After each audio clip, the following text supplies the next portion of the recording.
So I love the seasonal aisle at the supermarket.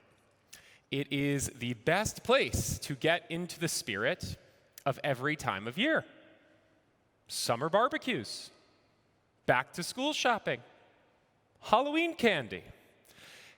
And these past few weeks have been especially exciting because the Jewish people have had pride of place in America's grocery stores thanks to Passover.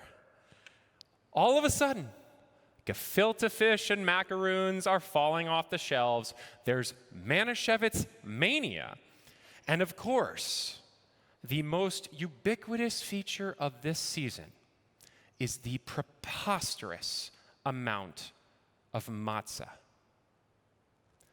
In this week's Torah portion, Parshat Tzav, we read that in the days of the priesthood, our ancestors used to eat matzah as a snack between sacrifices. And for more on that, join us for Rabbi Sarah Berman's text study at tomorrow morning's Mishkan service. But for us, the first of Passover's 4 questions is consistently the most perplexing. On all other nights, we eat leavened bread or matzah. Why, on this night, do we only eat matzah? You mean there were other nights on which people ate matzah when they didn't have to? I am sure that there are many among us who don't mind, maybe even like a little bit of matzah. It's not so bad when covered with whipped butter and jelly, or baked with chocolate and toffee, or pan-fried with Munster cheese. But let's be real. I'd rather have challah. And yet, tomorrow evening, over the first of the Seder's 4 cups of wine, we will sanctify Passover as Chag HaMatzot, the festival of matzah. So begins the crummiest week of the year. Why do we do this to ourselves? What meaning does this conspicuous consumption of matzah hold for us? The Torah commands us that during Passover for 7 days you shall eat matzah, bread of affliction, for in haste you departed from the land of Egypt. In fact, our ancestors departed in so much haste that they famously didn't have time for their bread to rise. Matzah, then, is the edible memory of the urgency of our forebears' flight to freedom. Seems straightforward enough, yet, as so often happens, the rabbis of the Talmud aren't done with this story. They notice a curious feature in the text, and they pounce. In this case, the oddity at hand is that the Torah supplies us with 3 words when we only need 1. In Hebrew of the verse I just quoted, we read that for 7 days we are commanded to eat matzot lechem oni, matzah, bread of affliction. We know what matzah is. Matzah is matzah. So why do we need these 2 extra words, lechem oni, bread of affliction? Lechem in Hebrew simply means bread. And given that matzah is our kosher for Passover substitute for bread, its appearance here is not what excites the rabbis. The word they're interested in is oni, which means affliction. Or does it? The Talmud gives us 3 opinions on this question. One comes from Rabbi Akiva. He observes that the word oni comes from the root ayin nun yud, which is the same as same root as the Hebrew word ani, which means poor. This makes perfect sense. Matzah, the bread of affliction, is the bread of poverty. Indeed, when we introduce matzah at the Seder, what do we say? Halach ma'anya. This is the bread of poverty that our ancestors ate in the land of Egypt. Let all who are hungry come and eat. Let all who are needy come and celebrate Passover with us. every year we recite this declaration. Matzah is the bread we break with anyone in need.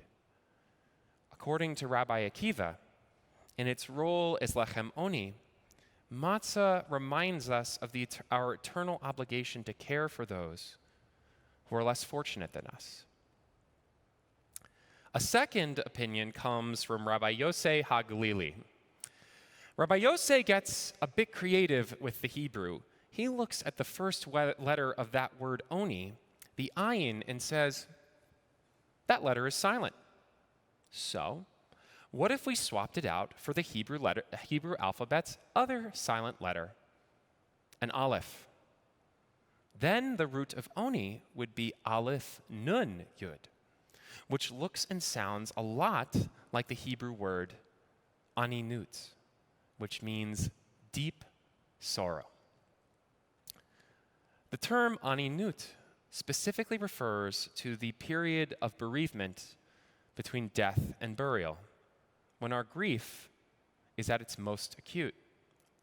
From this, Rabbi Yosei reasons that matzah must be lechem aninut, the bread of mourning. This makes perfect sense too.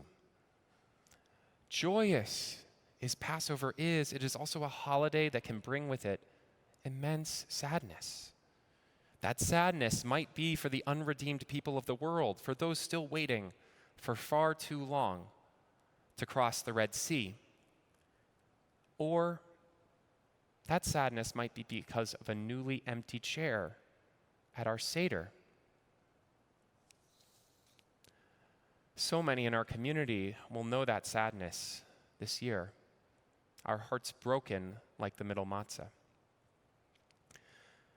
According to Rabbi Yosei, in its role as lechem aninut, matzah places our grief on the festive table right before us, welcoming us to feel all the emotions that this season's symbols surface for us. The last opinion comes from the great sage Shmuel. He notes that in addition to meaning affliction, the root ayin nun yud can also mean to answer.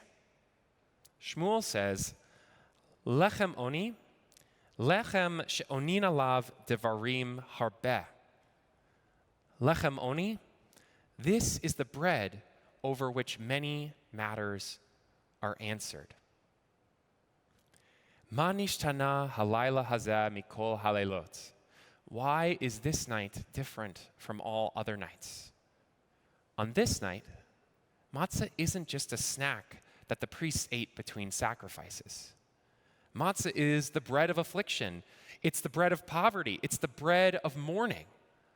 Matzah is the bread that begins this night of questions. And matzah is the bread of this night's many answers to those questions. And when it comes to our Passover rituals, matzah is not unique in this multiplicity of meanings. Every element of this holiday springs with symbolic potential that renews every year. Think of what hand washing at the Seder meant at this time last year. Or, as Rabbi Buchdahl charged us last week, think about what it means to be a stranger this year. Rabbi Rachel Barenblatt asks, why do we traditionally have 3 pieces of matzah on our Seder table? 3 could represent the heroes of the Passover story, Miriam, Moses, and Aaron. 3 could represent the flow of time, past, present, and future. Or 3 could represent one point of view, another point of view, and a compassionate understanding which bridges them both. Though flat and tasteless in flavor and texture, the power of matzah is that it is richly baked with meaning, with many meanings, with poverty and mourning, with freedom and oppression, with questions and with answers.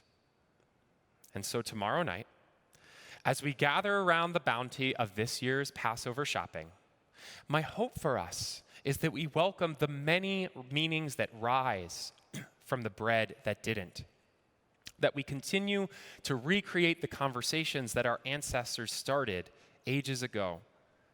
And in case we're afraid of that we might run out of things to say, let us remember that there's always more matzah in the seasonal aisle. Shabbat Shalom and Chag Sameach.